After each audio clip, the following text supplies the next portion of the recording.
அளவற்ற அருளாளனும் நிகரற்ற அன்புடையுமாகிய அல்லாவின் திருப்பெயரால் ஆரம்பம் செய்கின்றேன்.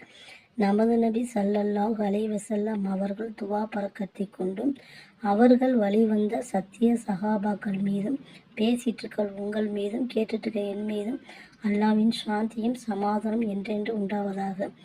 எல்லாரும் எப்படி இருக்கீங்க? நல்லா இருக்கீங்களா? எல்லாருக்கும் அஸ்ஸலாமு அலைக்கும் வரஹ்மத்துல்லாஹி வரகாத்துஹு. எல்லாரும் எல்லா நலம் பெற்று நல்லா வாழ்கிறதுக்கு அல்லாஹ்விடத்துல நான் அதிகமாக துவா செஞ்சுக்கிறேன்.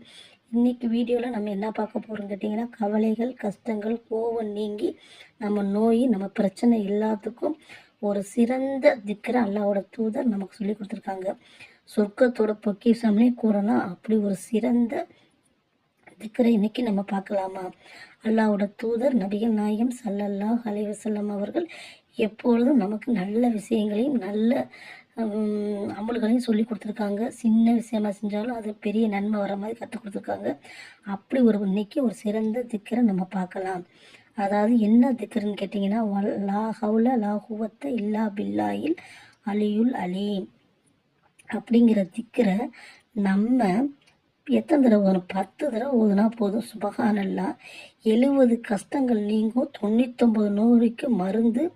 மேலும் கேட்டிங்கன்னா, சொர்க்கத்தில் ஒரு பொக்கிஷமான திக்ரு. இந்த திக்ரை நீங்கள் ஓதுனீங்கன்னா எல்லா கஷ்டமும் நீங்கிடும். ஃபஸ்ட்டு ஒரு நோயாளி இந்த திக்ரை ஓதுறாரு. அவருக்காக அல்லாஹ் சுப்ஹானஹு வ தஆலா ஒரு மலக்கை நியமிக்கின்றான். அப்புறம் கேட்டிங்கன்னா 10 முறை ஓதுனா 70 கஷ்டங்கள் நீங்கும், நோயும் சரியாகும். சுப்ஹானல்லாஹ். அல்லாஹ்வோட தூதர் சொன்னாங்க, சொர்க்கத்தோட ஒரு பொக்கிஷத்தை நான் உங்களுக்கு சொல்லி தரட்டுமா? சொல்லி கொடுங்க யார சொல்லலாம். அதுதான் லா ஹவுல வலா குவத்த இல்லா பில்லா அலியுல் அலீம்.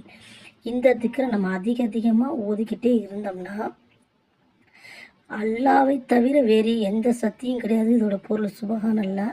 இது அவ்வளோ ஒரு சிறந்த ஒரு திக்ரு. இந்த திக்ரை நம்ம அதிகமாக ஓதிக்கிட்டோம்னா நம்ம கவலை நீங்கும், நம்ம கஷ்டம் நீங்கும், நமக்கு அதிகமாக கோவம் ஏற்பட்டுச்சுன்னா அது நீங்கும், நமக்கு அடிக்கடி ஏற்படுற பிரச்சனைகள் எல்லாம் தீர்த்து வைக்கிறேன். மெயினாக நமக்கு அடிக்கடி இப்போ தெரிஞ்சு நமக்கே பேர் சொல்ல தெரியாத நோய்கள் நிறைய வருது. இந்த நோய்கள்லேருந்து அல்லாஹ் சுப்ஹானஹு நம்ம பாதுகாக்கக்கூடியவனாக இருக்கேன். அதனால் நம்ம என்ன செய்யணும்? இந்த திக்ரை அதிகமாக ஓதி நம்மளுக்குள்ளே எல்லா பிரச்சனைகளும் அல்லாட்ட நீக்கக்கூடிய பாக்கியத்தை அல்லாட்ட நம்ம அதிகமாக கேட்கணும். இந்த திக்ரு சின்ன ஒரு வார்த்தை. இது ஓடுறனால நமக்கு எவ்வளவு நன்மைன்னு கேளுங்க. 10 முறை ஓதுனா கூட போதும். 70 கஷ்டங்கள் நீங்கும், 99 நோய்கள் நீங்குது. அதோட பெரிய சிறப்பாக இருக்குது இந்த திக்ரு. இதை ஓதக்கூடிய பாக்கியத்தை அல்லாஹ் சுப்ஹானஹு நம்ம அனைவருக்கும் தந்துருவானாக.